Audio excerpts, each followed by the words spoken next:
क्योंकि साइंस जो आज का है वो आदि भौतिक ज्ञान है, इसका आध्यात्मिकता से कोई भी संबंध नहीं है। तो ये आध्यात्मिक विज्ञान है, यानी परमात्मा संबंधी विशिष्ट प्रकार का ज्ञान, परमात्मा के विषय में विशेष ज्ञान जो ज्ञान से भी अधिक होता है, विशेष, और परमात्मा के संबंध में विलक्षण ज्ञान, इसको विज्ञान कहते हैं।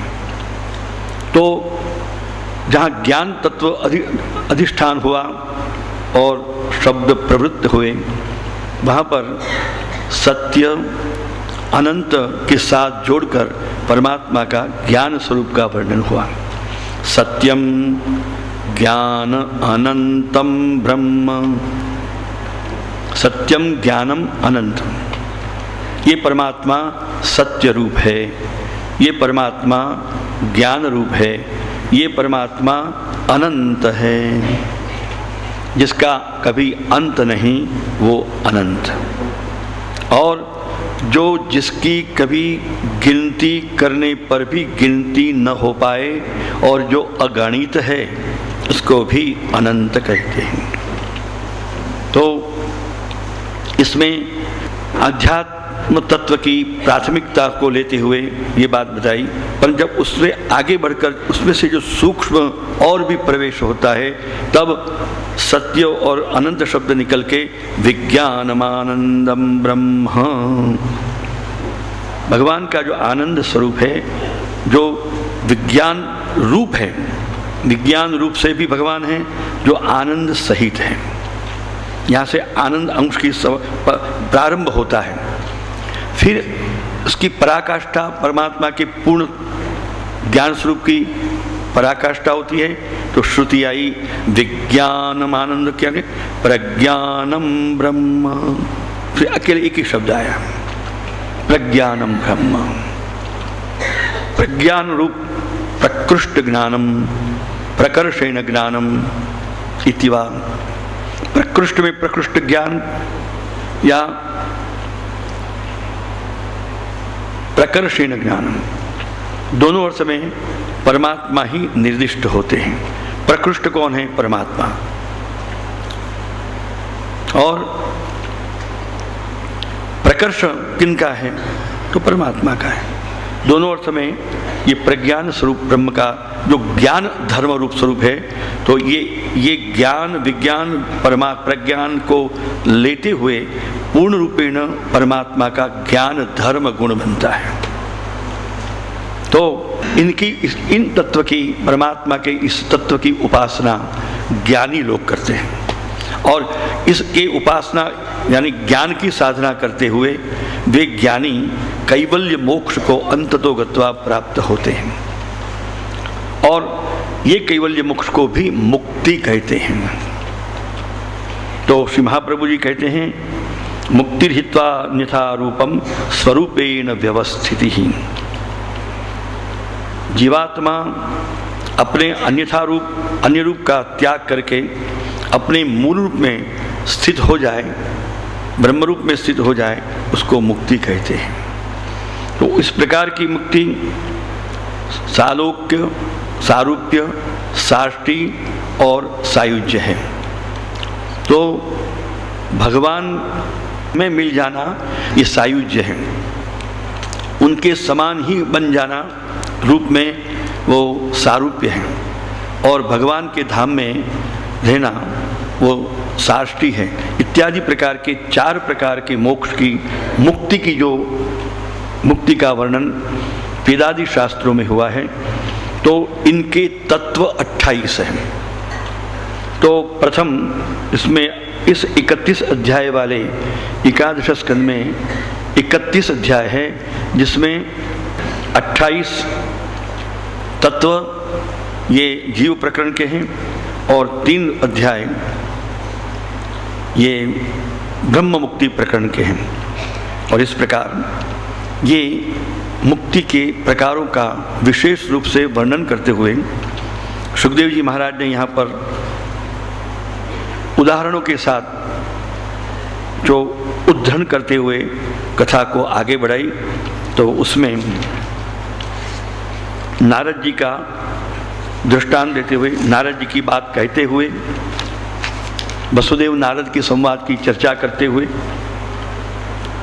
नारद जी ने बताया कि एक प्राचीन इतिहास है वसुदेव जी, हम आपको सुनाते हैं।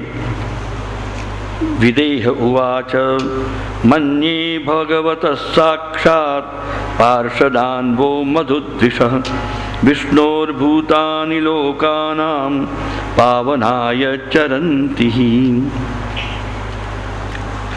ऋषभदेव जी के पुत्रों में से 9 पुत्र जो योगेश्वर हो गए थे, योगीश्वर, और भगवत तत्व को प्राप्त करके भगवान के आत्मसात हुए थे, इसे परम भगवत भक्त योगी, ये नवयोगेश्वर कवि हरि अंतरिक्ष प्रबुद्धो पिप्पलायनः आविर्होत्रोध चमसः द्रुमिलो करभाजनः, ये नवयोगेश्वर के नाम है। क्या? कवि, हरि, अंतरिक्ष, प्रबुद्ध, पिप्पलायन, आविर्होत्र, चमस, द्रुमिल और करभाजन, ये 9 योगेश्वर हुए।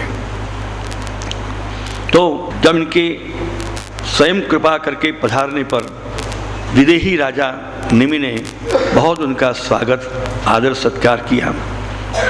उच्च आसन सिंहासन पर विराजमान करा के दंडवत प्रणाम, साष्टांग दंडवत प्रणाम करके नीचे जाके बैठ गए उनसे, क्योंकि ज्ञान प्राप्त करना है तो ऊपर बैठ के नहीं किया जा सकता।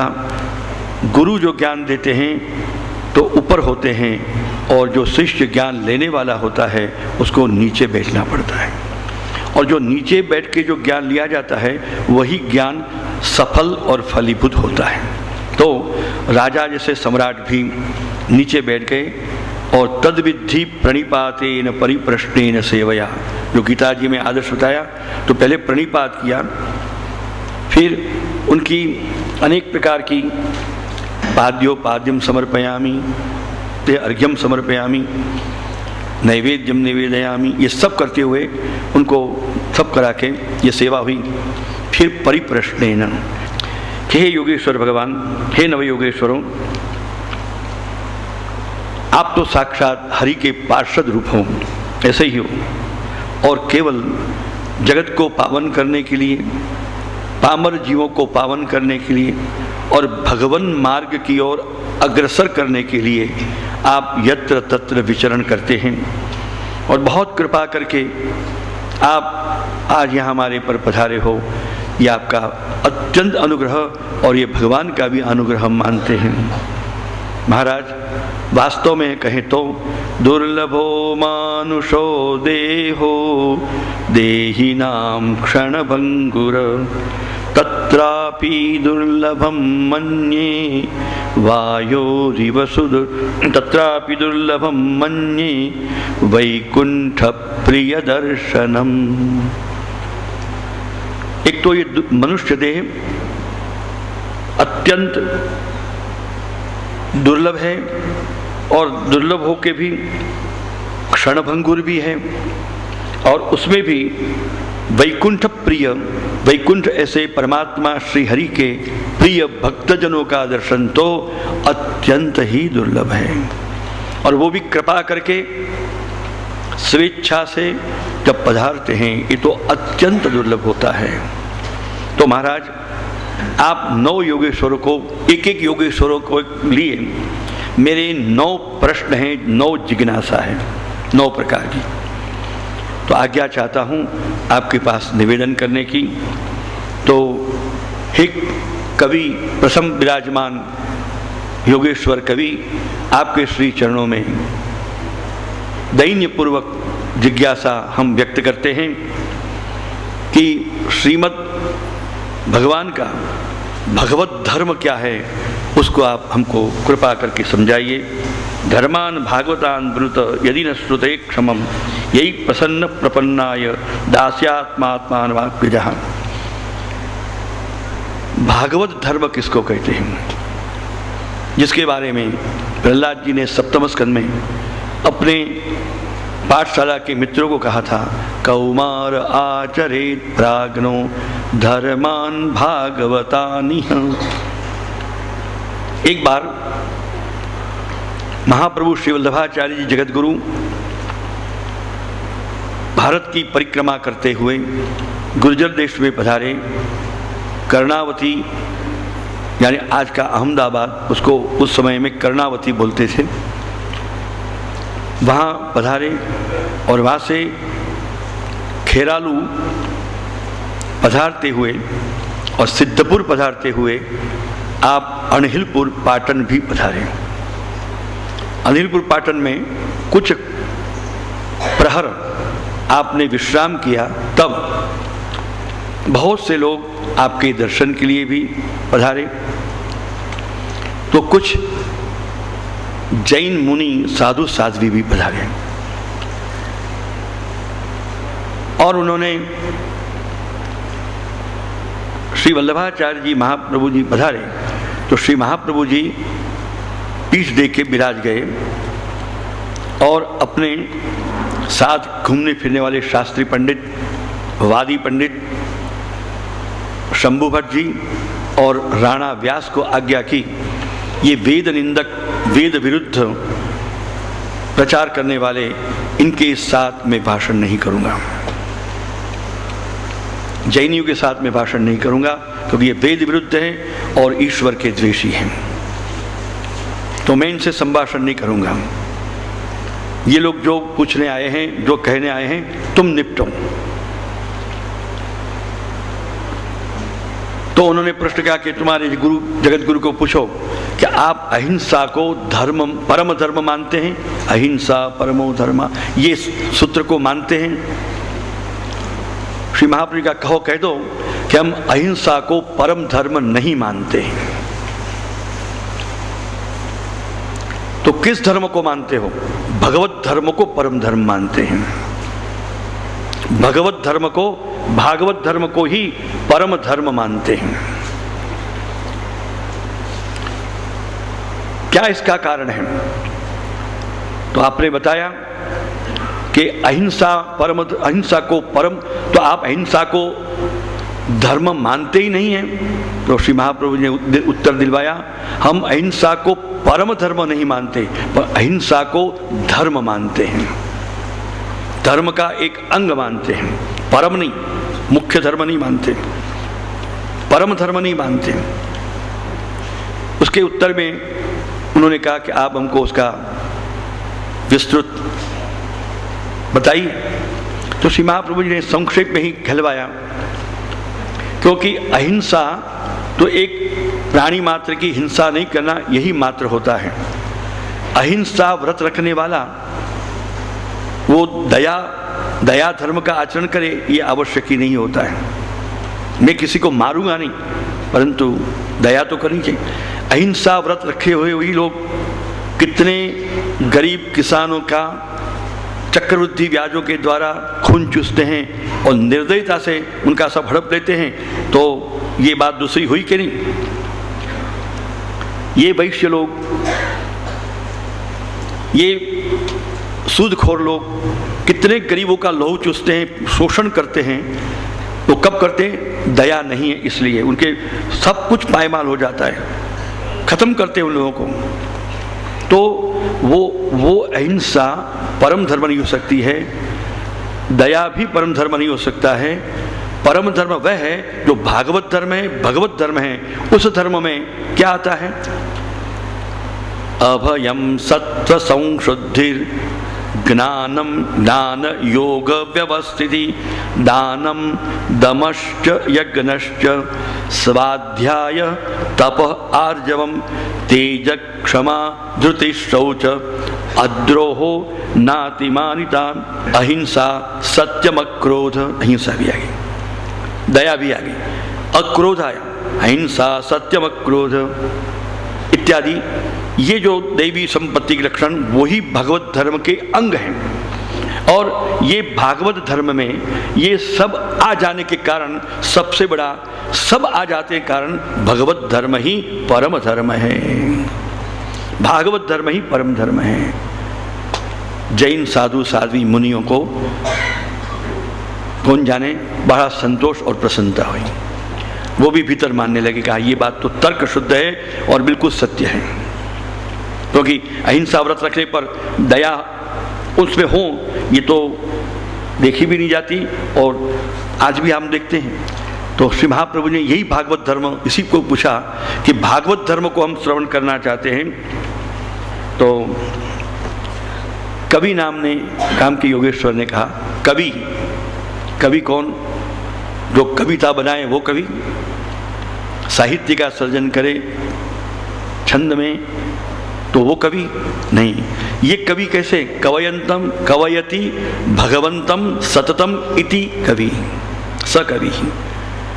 जिनके कवन में, जिनके वाणी में केवल भगवान का ही उच्चारण हो, भगवान का ही वर्णन हो और लौकिक कुछ भी न हो, इसको योगेश्वर कवि कहते हैं। फिर से समझे क्या? भगवान का, जिस कवन में केवल भगवान हो, जिसके साहित्य में केवल भगवान हो, जिसके उच्चारणों में वर्णन में केवल भगवान का ही वर्णन हो, वही कवि है। इस प्रकार के कवि योगेश्वर ने मन्ये कुतश्चित् भयमच्युतस्य पादाम्बुजोपासनमत्र नित्यम् उद्विग्न बुद्धि रसदात्म भावात् विश्वात्मना यत्र निवर्तते भी। जो लोग ये परब्रह्म परमात्मा श्री हरि का नित्यम सतत उपासन करते हैं और अपने असद आत्म भावों से, भीतर के अंतर के असद भावों के कारण ये लोग उद्विग्न, असद बुद्धि के कारण अपने आप में उद्विग्न रहते हैं। उद्विग्नता कारण बताया भीतर के बुद्धि के असद भाव, तो इसलिए उनकी बुद्धि दुर्बुद्धि होती है और इससे वो उद्विग्न भी रहते हैं, बहुत उद्विग्न रहते हैं हर कार्य में, क्योंकि आत्मा में असत वस्तु हो ही नहीं सकती है। जीव स्वभावतो दुष्टः। महाप्रभु जगत गुरु श्री वल्लभाचार्य जी षोडश ग्रंथों में कहते हैं कि जीव दुष्ट नहीं है, क्योंकि जीव आत्मा है, आत्मा परमात्मा का अंश है, वो दुष्ट नहीं हो सकता। बस जीव स्वभावेन दुष्टः, जीव अपने स्वभाव से दुष्ट है। तो यहाँ स्वभाव यानी मूल जो जीव का भाव आत्मभाव है उससे नहीं, स्वभाव का अर्थ अपनी प्रकृति से दुष्ट है। तो प्रकृति इसकी इस प्रकार क्यों बनी जीवात्मा को? तो शरीर, मानव शरीर प्राप्त हुआ, मानव शरीर भी जो प्राप्त हुआ उसके साथ प्रकृति भी चली आई, माया भी चली आई, माया से मिलन हुआ, वो भी वेदों में वर्णन हुआ। पराभिध्यानात् तु तिरोहितम ततो बंध ततो यस्य बंध विपर्यय। ये सब जीवात्मा परमात्मा से जब प्रकट हुए, जैसे अग्नि में से यथाग्नि क्षुद्रा विस्फुलिंगा विचरंती रमणीय चरणाः कपूय चरणाः। वेदों ने कहा कि जैसे अग्नि में असंख्य चिंगारियां प्रकट होती है, इसी प्रकार परब्रह्म परमात्मा से अनेक छोटे छोटे अणु में अणु जीवात्माएं असंख्य प्रकट हुए। और जिस प्रकार चिंगारियां जब निकल के बाहर ऊंचे आती है तो उसमें आग दिखती है, और नीचे गिरने के बाद उसमें आग शांत हो जाती है। इसी प्रकार जीवात्मा का विचरण हुआ, इसको विचरण बोलते हैं। तो विचरण होने के साथ प्रकट हुआ, तब जीवात्मा भी परमात्मा समान सच्चिदानंद ही था, परंतु भगवत इच्छा से माया का उसका संबंध हुआ तो उसमें परमात्मा का वो आनंद धर्म, आनंद अंश तिरोहित हो गया, तो वो केवल चिद अंश रहा। तो माया के संबंध से उसमें ब्रह्मत्व की स्फूर्ति चली गई, परंतु वस्तुतः तो वो परमात्मा का ही अंश है और अंशांशी संबंध से उसका अभेद है। यानी जीवात्मा अंश है। भगवान ने भगवद गीता के अर्जुन को समझाते हुए कहा ममई वांशो जीवलोके जीवभूत सनातनः। हे अर्जुन, ये जीवात्मा मेरा सनातन अंश है और मैं इनका अंशी हूँ। नहीं के जीवात्मा प्रतिबिंब है, अविद्या में पड़ा हुआ ब्रह्म का प्रतिबिंब जीवात्मा नहीं है। ये बात तो केवल वेद विरुद्ध है। जीवात्मा क्या है? जगन मिथ्या ब्रह्म सत्यम जीवो ब्रह्मैव नापरः। इस उक्ति शास्त्र सम्मत सर्वथा नहीं है। तो शास्त्र सम्मत उक्ति कौन सी है? जगत सत्यम नैव जगन मिथ्या, जगत मिथ्या नहीं है, क्योंकि जगत जगदीश का स्वरूप होने के नाते मिथ्या नहीं हो सकता। तो जगत सत्यम क्यों? ब्रह्म रूपम जीवोंशोस्त्येव नापरः। जीव ब्रह्म का अंश है और कोई भिन्न नहीं। किस प्रकार? एक सूरज है और सूरज की किरणें, असंख्य किरणें छोटी छोटी होती है, सूर्य बृहत होता है। तो ये किरण और ये सूरज, ये दो प्रकार होते हुए भी सूरज से किरणें भिन्न नहीं होती। किरणें भी सूरजमयी हैं, जिस पर भी किरण को सूरज नहीं कहा जा सकता, लेकिन सूरज कहने पर किरण अनायास आ जाती हैं। इसी प्रकार कहते हैं कि जीवात्मा को परमात्मा मत कहो, जीवात्मा परमात्मा नहीं, परंतु परमात्मा के अंश से जीवात्मा जुदा नहीं। ये उपदेश वेदादि शास्त्रों का निचोड़ करके जगत गुरु श्रीमद् वल्लभाचार्य जी महाप्रभु जी ने, जगत गुरु श्रीमद् रामानुजाचार्य जी ने, जगत गुरु श्री निम्बारकाचार्य जी ने दिन दिन घोष करके शास्त्र का यह सिद्धांत समझाया है इन वैष्णवाचार्यों ने। तो इस प्रकार जैसे वो सूफी लोग कहते हैं आदम को खुदा मत कहो, खुदा आदम, आदम खुदा नहीं, लेकिन खुदा के नूर से आदम जुदा नहीं। तो ये जीवात्मा भगवत भक्ति करते हुए या तो ज्ञान मार्ग के द्वारा या भक्ति मार्ग के द्वारा वो जो ब्रह्मरूपता की प्राप्ति होती है, तब पुनः वो अभिन्नता का अनुभव करता है। तो इस प्रकार ये उद्वेग, ये भय, ये नाम के तत्व अपने प्रकृति के संबंध से जीवात्मा अपने मूल स्वरूप को विस्मृत हुआ है, इसलिए उनको ये सब होते हैं और अंदर भीतर के दुर्भाव से होता है जो बुद्धि के द्वारा दिए गए हैं। इसलिए हे राजन, ये परब्रह्म परमात्मा का नित्य उपासन, यहाँ शब्द का उपासन मात्र नहीं कहा, नित्य उपासन, प्रतिदिन एक दिन भी आज थोड़ा आलस आ रही है नहीं करना, ये बात नहीं, आज थोड़ा धंधा में काम में पड़ गए तो नहीं की, वो बात नहीं।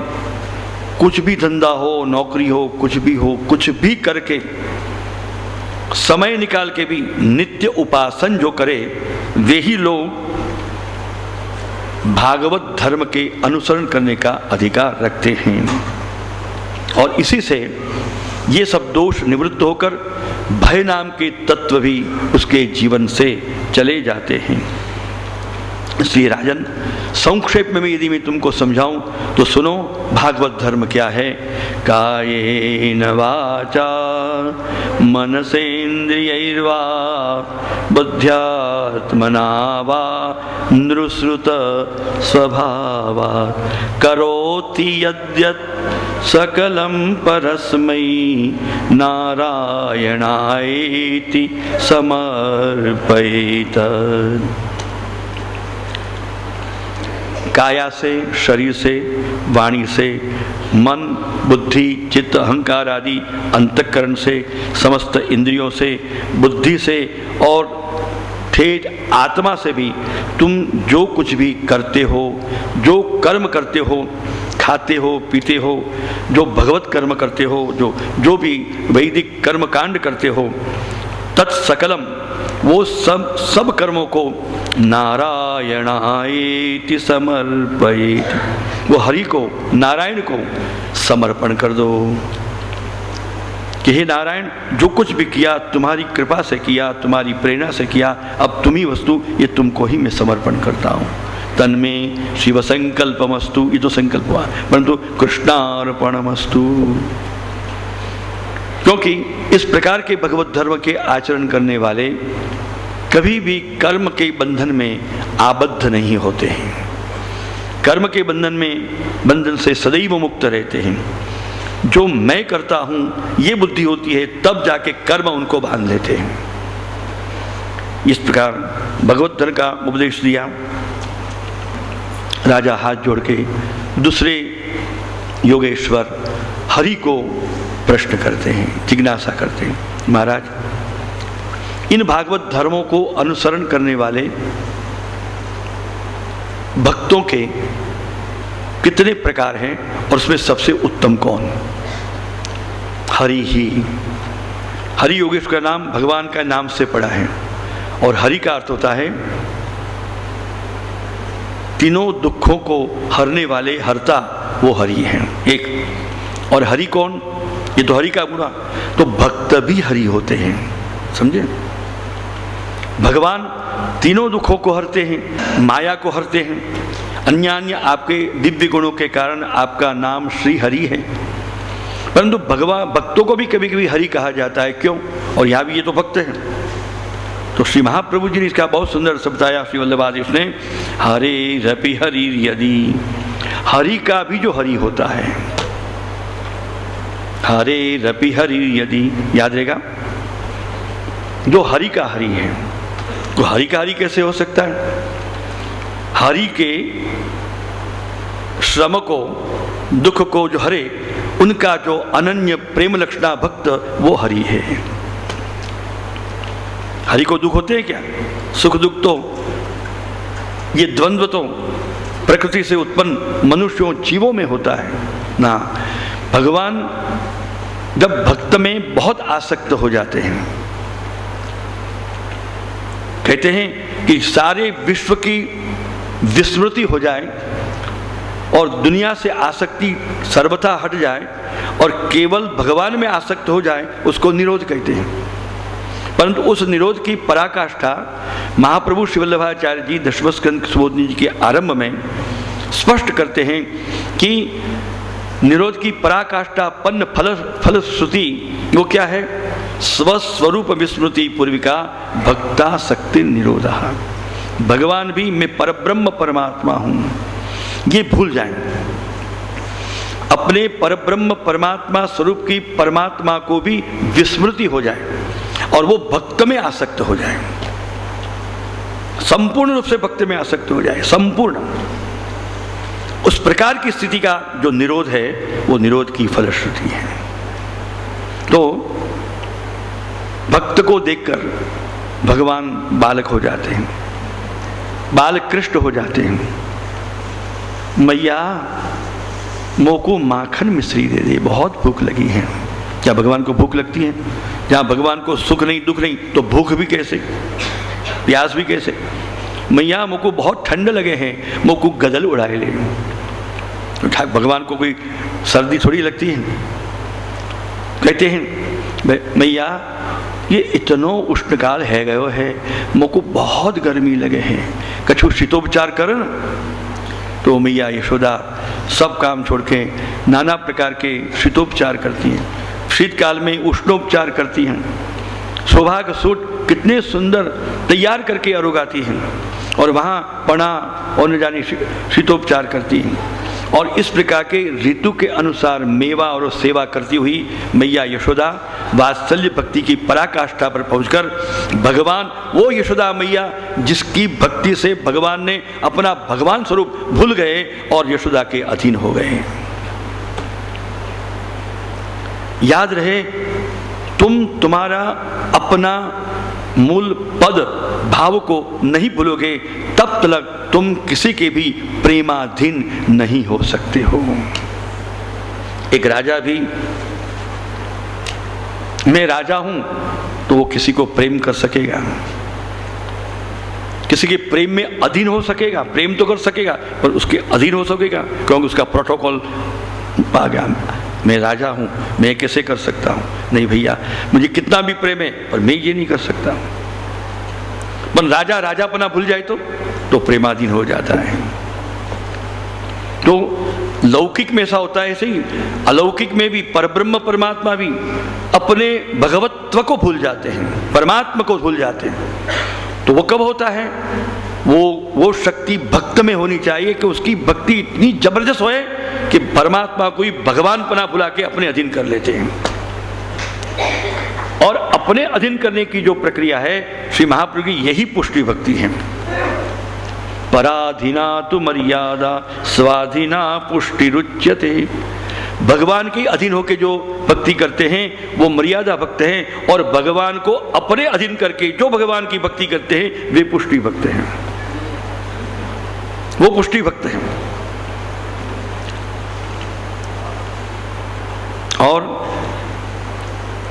पुष्टि भक्ति का लक्षण बहुत सुंदर अम्बरीश के आख्यान में भगवान ने बताया।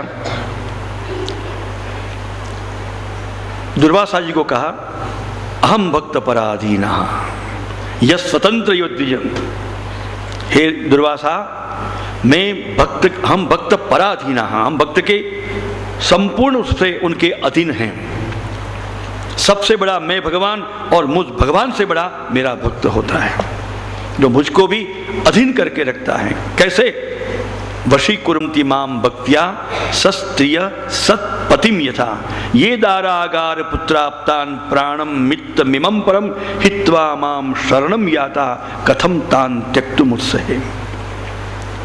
दारा, देखो यहाँ ब्रह्म संबंध के शब्द आ गए सब, यहाँ पर मंत्र में जो शब्द हैं वही शब्द भगवान बोले हैं।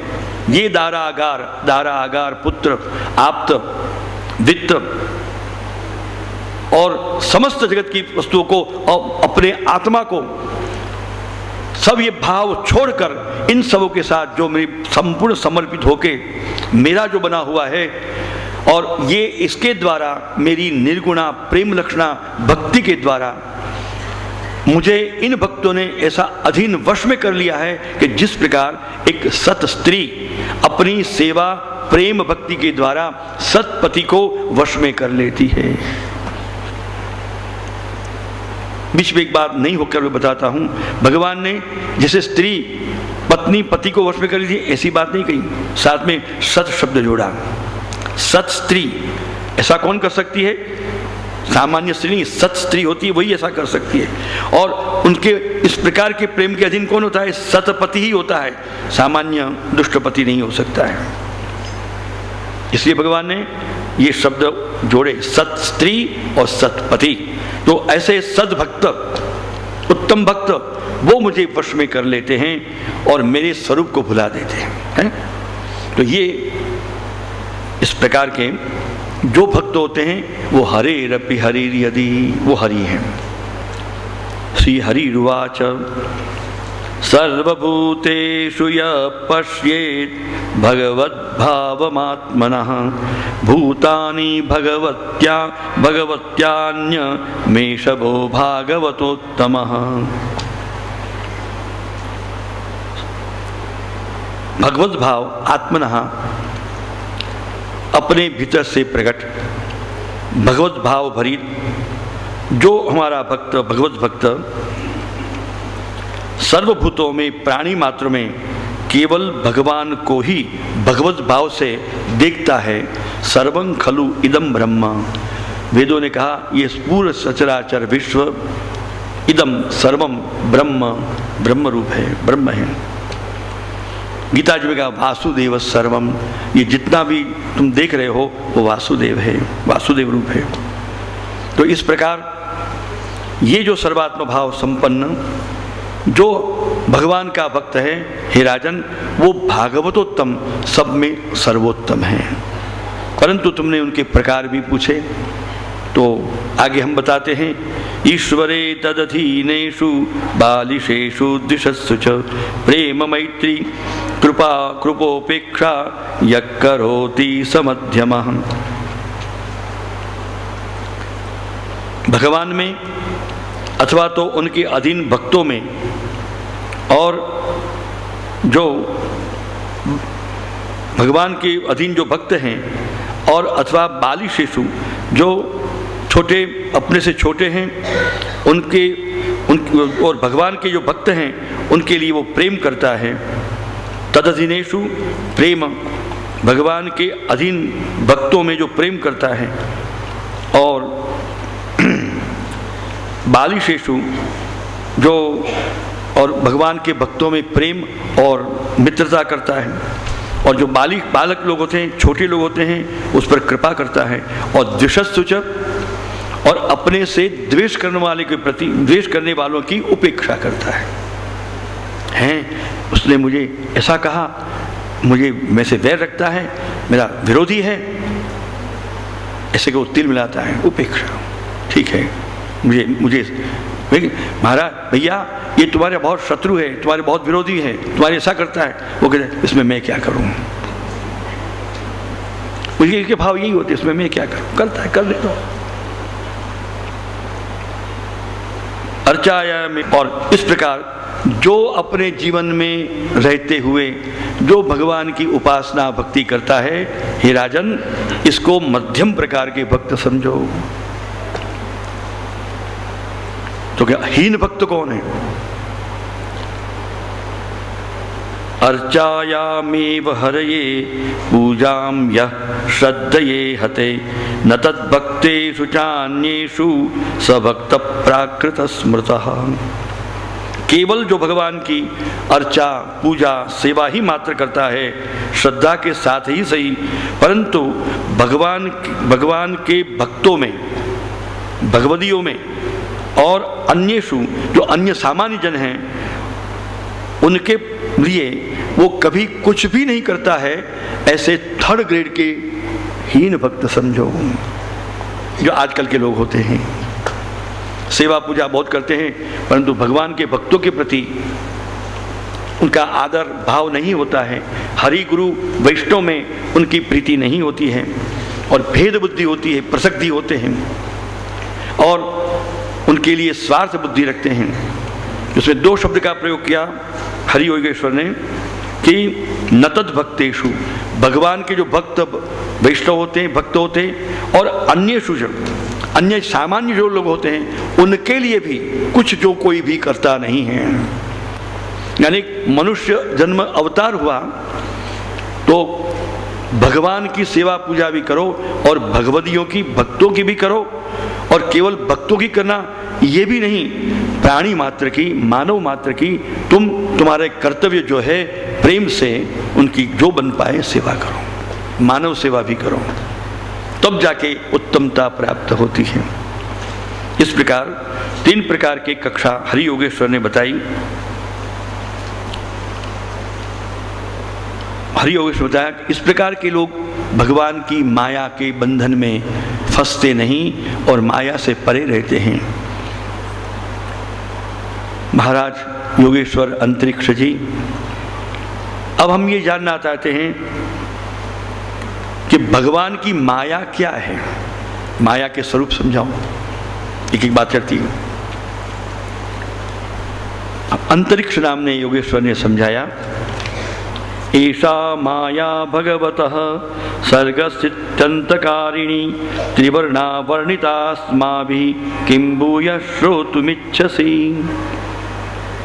भगवान की त्रिगुणात्मिका माया है, सात्विकी, राजसी और तामसी। चल दो, सात्विकी माया, राजसी माया और तामसी माया। अजामेकाम लोहित शुक्ल कृष्णाम,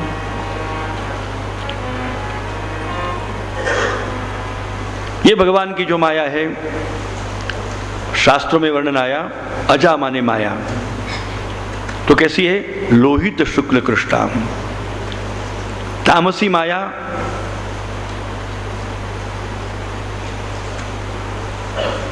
लाल है, तामसी माया काली है, राजसी माया लाल है, और सात्विक माया श्वेत है, सफेद, उसका वर्णन। और ये त्रिगुणात्मिका माया पूर्ण जगत ब्रह्मांड के प्रचलन में निमित्त बनती हुई, सबके भीतर त्रिगुणात्मक भावों को भरती हुई जगत का भगवान की इच्छा से संचालन करती है। मयाध्यक्षेण प्रकृति ही सूयते सचराचरम हेतु नानेन कौन्तेय जगद भी परिवर्तते इति गीता। इनके साथ देखो, तो इस प्रकार की माया का स्वरूप है। और ये माया इतनी दुस्तरा है, बड़े बड़े देव, मानव, दानव, कोई भी ये भगवान की माया को पार नहीं कर सकता।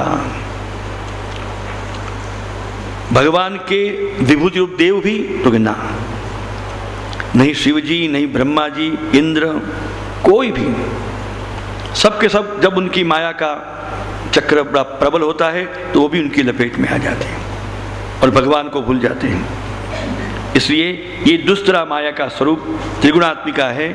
संक्षेप में मैंने तुमको समझाया। भक्ति योग भगवद गीता, भगवान के वचनामृत। दैवी हेषा गुणमयी मम माया दुरत्यया। बस अभी इतना ही श्लोक बोलना है इस प्रसंग में, अंतरिक्ष प्रसंग, आगे के चरण नहीं बोलना है। क्या कहा भगवान ने? दैवी माने मेरी, ये दैवी माया त्रिगुणात्मिका बड़ी दुस्तरा अर्थात उसको तैर के पार करना संभव नहीं। गुणमयी, त्रिगुणमयी, तीन गुणमयी, मम माया दुरत्यया, इतना भगवान ने भी अपनी माया के बारे में कहा। तो अब राजर्षि निमि चौथे योगेश्वर प्रबुद्ध को जिज्ञासा करते हैं, महाराज इतनी बड़ी भयंकर माया है, जबरदस्त है, जो जीवात्मा को भगवान के पास पहुंचने नहीं देती है, भगवान के पास जाते हुए रोकती है। तो तामसी माया, तमोगुणी, रजोगुणी तो रोकती है, तो क्या सत्वगुणी माया भी भगवान के पास जाती रोकती है?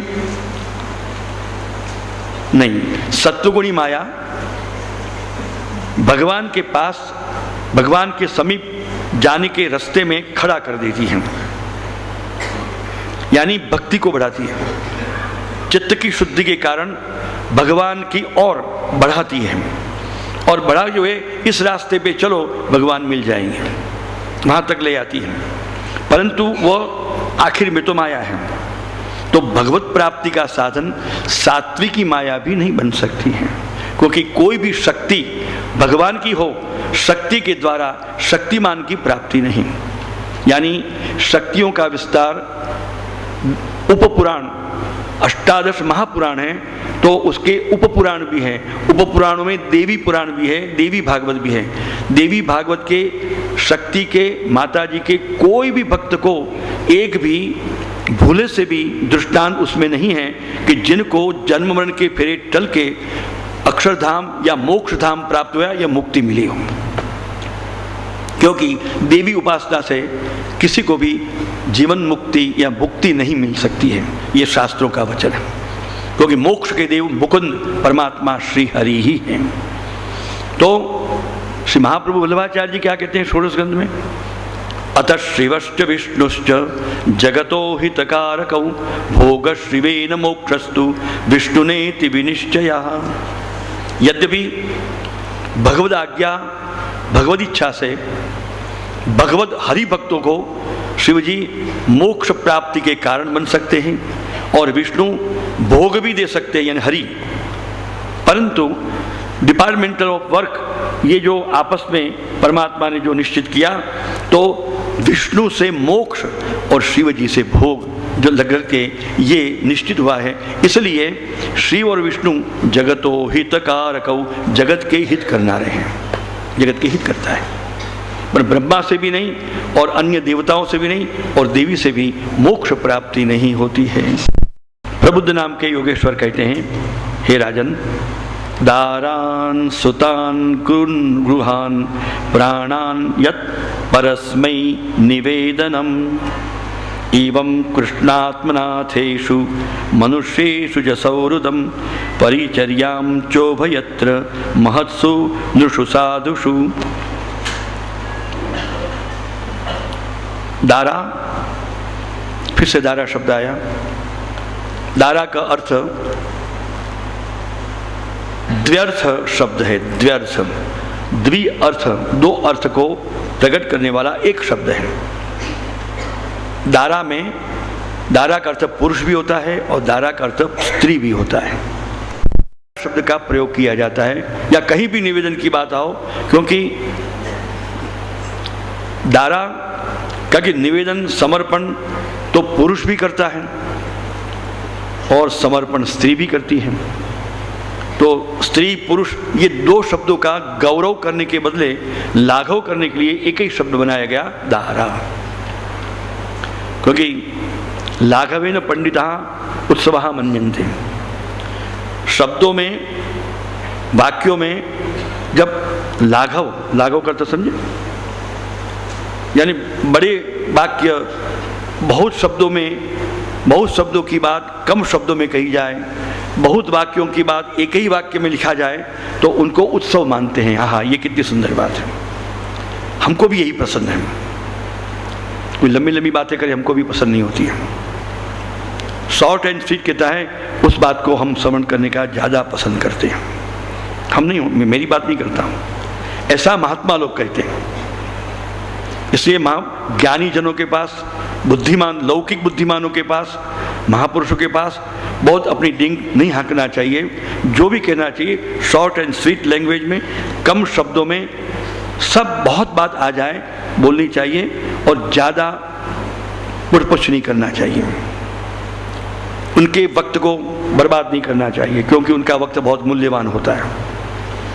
तो समाधान हुआ तो वाह, फिर भी समाधान नहीं हुआ तो एक बार पूछा, अगर आपको इस पर भी समाधान नहीं होता है तो आपकी बुद्धि कम है, इसलिए जाओ फिर से सोचो। बार बार आके महापुरुषों के, ज्ञानी जनों के, बुद्धिमानों के परेशान नहीं करना चाहिए। ये समझने की बात सबको है। इसलिए कहते हैं कि दारान, स्त्री और पुरुष, स्त्री पुरुष को, पुरुष स्त्री को, अपने सुतान इन्हें सब संतानों को, अपने गृहस्थी संपत्ति को, अपने पांचों प्राणों को इत्यादि परस्मै निवेदनम, जो परमात्मा के श्री चरणों में निवेदन करता है, आत्मनिवेदन, और उसके बाद उसकी परिचर्या सेवा करता है और केवल उस परब्रह्म परमात्मा की कथा में ही अपने चित्त को लगाता है। उसके यश को गान करने में, कीर्तन करने में ही उनका समीप बीतता है। स्मरन्तः स्मारयन्तश्च, स्वयं भगवत स्मरण करता हुआ और दूसरों को भी भगवत स्मरण कराता हुआ। भगवान का स्मरण स्वयं भी करें और दूसरों को भी करावें। जैसे हम लोग जय श्री राम, जय श्री कृष्ण बोलते हैं, तो हमने भी जय श्री कृष्ण कहा और दूसरों को कराया, बोलो जय श्री कृष्ण, तो स्मरण कराया। तो ये दो बात आई। इस प्रकार के जो भगवान की भक्ति में सदैव अनुसरण करने वाले जो भक्त होते हैं, इति भागवतान धर्मान शिक्षण भक्त्या तदुत्थया नारायण परो माया मंजस तरति दुस्तरा। तो इस प्रकार इस भागवत धर्म के अनुसरण करने वाले, भक्ति के द्वारा जो भगवान को प्रसन्न करने में ही जिनका जीवन है, इस प्रकार के नारायण पर, भगवत पर, भगवदीय जीव ही दुस्तरा माया को पार कर जाते हैं। ये रास्ता बताएं। अब वो भगवान की भगवद गीता के 12वें अध्याय में भगवत वाणी में फिर से चलें। ये कई प्रथम चरण का क्या कहा, याद है हमने क्या बोला था? गीता जी का श्लोक बोलो, किसको याद है? दैवी येषा गुणमयी मम माया दुरत्यया। अब आगे का श्लोक इस प्रबुद्ध के साथ जुड़ा हुआ है। तो दूसरा चरण अब प्रबुद्ध के पक्ष में बोलते हैं, देवी येषा गुणमयी मम माया दुरत्यया। एक बार, मामेव ये प्रपद्यन्ते माया में ताम तरन्ति ते। पहला जो चरण था उसकी बात अंतरिक्ष ने कही और दूसरे चरण की बात प्रबुद्ध ने कही। तो प्रबुद्ध ने क्या कहा? यही कहा, जो भगवान ने कहा कि जो लोग संपूर्ण भावों के साथ मेरे चरण के शरण में आके मुझे समर्पित हो जाते हैं वही दुष्टरा माया को तैर जाते हैं। राजा बहुत प्रसन्न हुए। नारायण परो भगवत पर, नारायण पर माया, दुष्टरा माया को पार कर जाता है।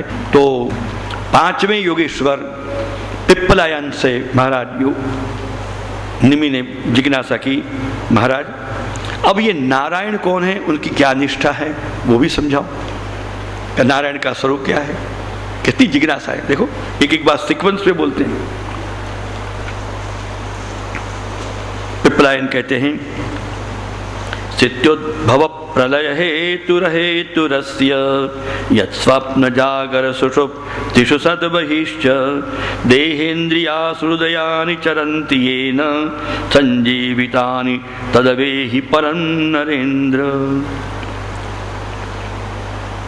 जिनसे यतो वा इमानि भूतानि जायन्ते येन जातानि जीवन्ति यत्प्रयन्त विषं विशन्ति। जिससे संपूर्ण चराचर विश्व और संपूर्ण ब्रह्मांड प्रकट होता है, आविर्भूत होता है, जिनके द्वारा वो पालित पोषित और चलायमान हैं और अंततोगत्वा जो इसमें ही जिसमें ही वो लीन होके उसमें विलीन हो जाएगा, वो करने वाले सर्वरूप सर्ववेदमय ऐसे परब्रह्म परमात्मा को ही नारायण कहते हैं। इसलिए हे राजन, इस प्रकार के ये परब्रह्म परमात्मा के श्री चरणारविंद में अपने भीतर के बाहर के सब मल को दूर करने के लिए साक्षात उनकी सेवा सब प्रकार से जो महापुरुषों ने बताई है, तो उनके चरणारविंद की सेवा पूजा भक्ति से ही ये माया का संतरण, ये नारायण भगवान इस प्रकार की जो परब्रह्म परमात्मा हैं, जिनसे सत्व गुण के विष्णु प्रकट हुए, तमोगुणाधिपति शिव प्रकट हुए और रजोगुणाधिपति ब्रह्मा प्रकट हुए, और जिनसे सब प्रकार के देव मानव दानव सब प्रकट हुए, स्वर्ग नरक भी प्रकट हुए, संपूर्ण सृष्टि प्रकट हुई, उनको प्रकट करने वाले जो परब्रह्म हैं वो नारायण हैं। तो उनमें उनके चरणारविंद की भक्ति ही इस प्रकार की नारायण निष्ठा है।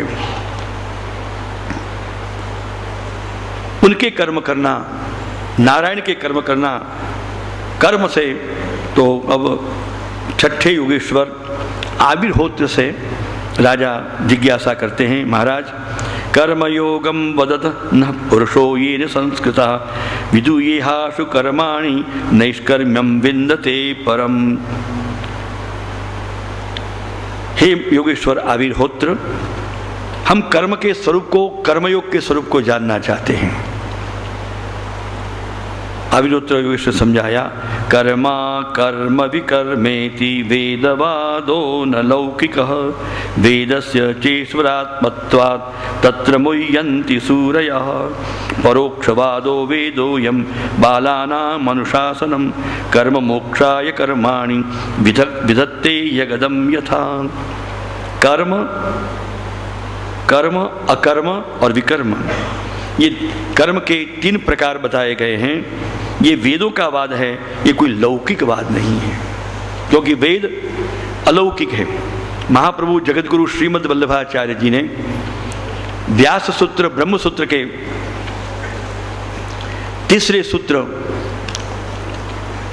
तत्तु समन्वयात, इस सूत्र की व्याख्या में तत्तु समन्वयाधिकरण में व्याख्या करते बताया, अलौकिक वेदो नारायण साक्षात, ये शास्त्र वाक्य का उद्धृत किया है और कहा है कि अलौकिको ही वेदार्थो नयुक्त्या प्रतिपद्यते।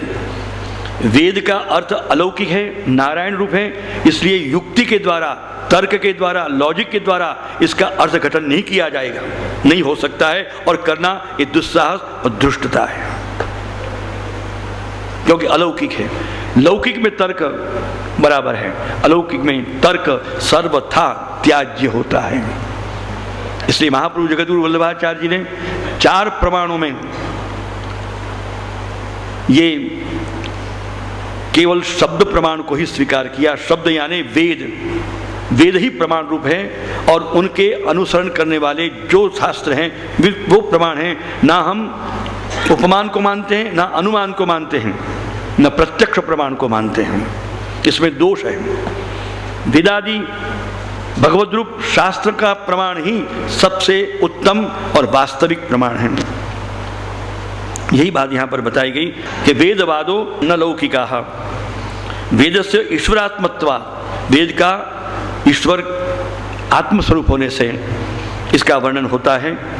जो कर्म उसको ही कहते हैं जो वेदादि शास्त्रों में जो विधान के रूप में बताए गए हैं। और अकर्म कौन है? ये निषेध के रूप में जो बताए गए हैं। ये नहीं करना, करना ये कर्म है, नहीं करना ये अकर्म है, और इससे विपरीत कुछ भी करना ये विकर्म है। विकर्म कर्म ही श्रेष्ठ है, और इस प्रकार के विधि निषेध युक्त जो कर्म हैं, जो शास्त्रों में, वेदों में भगवान ने उसके द्वारा बताए हैं, उसके जीवन में आचरण करने से ही कर्मयोग की वास्तविक सिद्धि होती है और कर्मयोग सिद्ध होता है।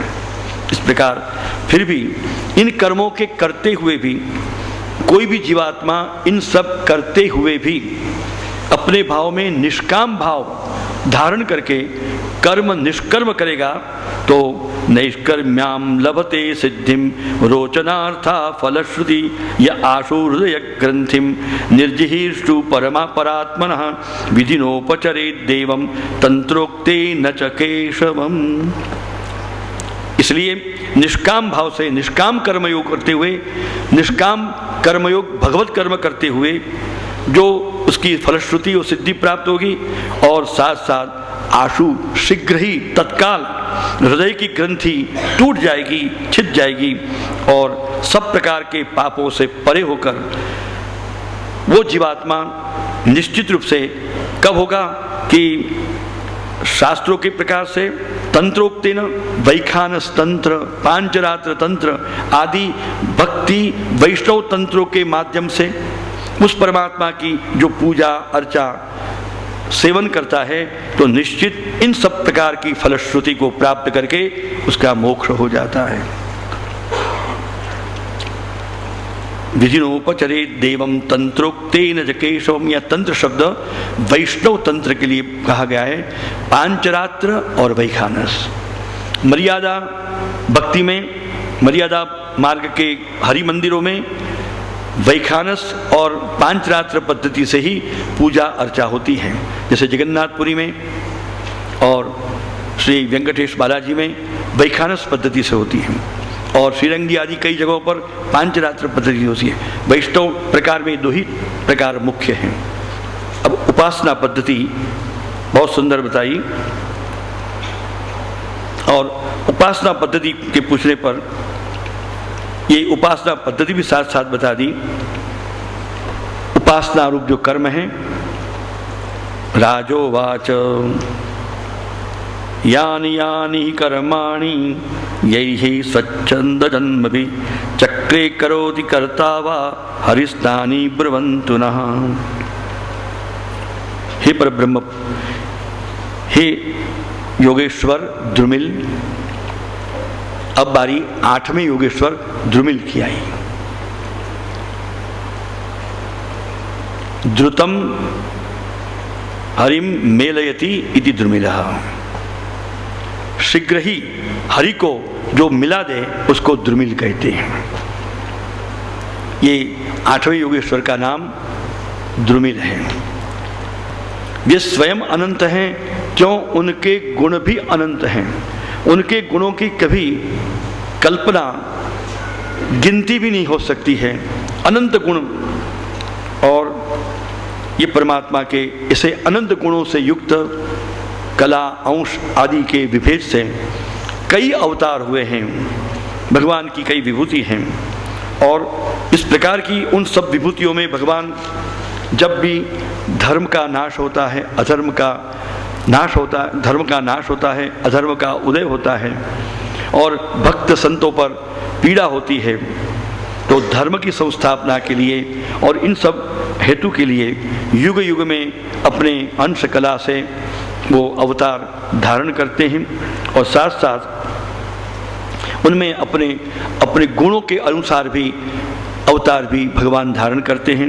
उनमें से कई लोग हैं, पर इसमें सबसे भी मुख्य हम तुम्हें राजन बताते हैं कि हंस स्वरूप्य वदच्युत आत्मयोगम दत्तक कुमार ऋषभो भगवान पितानः विष्णु शिवाय जगताम कलयावतीर्ण स्नेना स्तेनाहृता मधुपिदा श्रुतयो हयास्ये। पहले तो सबसे विष्णु, ब्रह्मा और शिव के रूप में अपने गुणावतार हुए और उसके बाद हंस, हरि ने अपने अंश कला से हंसा अवतार लिया, दत्तात्रेय के रूप में अवतार लिया, सनत कुमार के रूप में अवतार लिया, ऋषभ जी के रूप में अवतार लिया, हयग्रीव के लिए अवतार लिया, मत्स्य, कूर्म, वराह, हरि, नृसिंह, वामन और परशुराम के रूप में भी अवतार लिए और भगवान श्री राघवेंद्र राम के रूप में अवतार लिए और इस समय कृष्ण के रूप में पूर्ण रूप से अवतार लिया। और राजन आगे कलयुग में दो अवतार होंगे, एक बुद्ध के रूप में अवतार धारण करके पाखंड को दूर करेंगे और कलयुग की समाप्ति और सत्युग को पुनश्च प्रारंभ करने के लिए कल की अवतार होगा। इस प्रकार के अवतारों का वर्णन करते हुए अब राजन पूछते हैं, हे योगेश्वर चमस, अब आपसे हमारा प्रश्न है कि अभक्त की क्या गति होती है, जो भक्त नहीं है भगवान के, वो उनकी क्या गति है। अभी तक तो आपने भगवान के भक्तों की गति बताई, पर जो भगवान के भक्त नहीं बनते उनकी क्या गति है। योगेश्वर चमस ने बताया, मुख बाहुरूपादेभ्य पुरुषस्याश्रमैः सह चत्वारो जग्निरे वर्णा गुणैर्विप्रादय पृथक्। चार प्रकार के वर्ण परमात्मा पर ब्रह्म ने बनाए हैं, ब्राह्मण, क्षत्रिय, वैश्य और शूद्र। इस प्रकार चार आश्रम बनाए हैं, ब्रह्मचर्य, गृहस्थ, वानप्रस्थ और संन्यास। तो इन वर्ण आश्रम धर्म के परिपालन करते हुए जो लोग भगवान हरि की सतत कथा, कीर्तन और सेवा, पूजा, भक्ति करते हुए और स्त्री, शूद्र आदि दीन दलितों के प्रति बहुत दया भाव रखते हुए उन पर दया हमेशा बरसाते हुए उनको सहायता करते हुए जो सदैव भगवत भक्ति करते हैं, ऐसे लोगों की तो कभी दुर्गति नहीं होती। ये जो नहीं करते हैं और केवल मात्र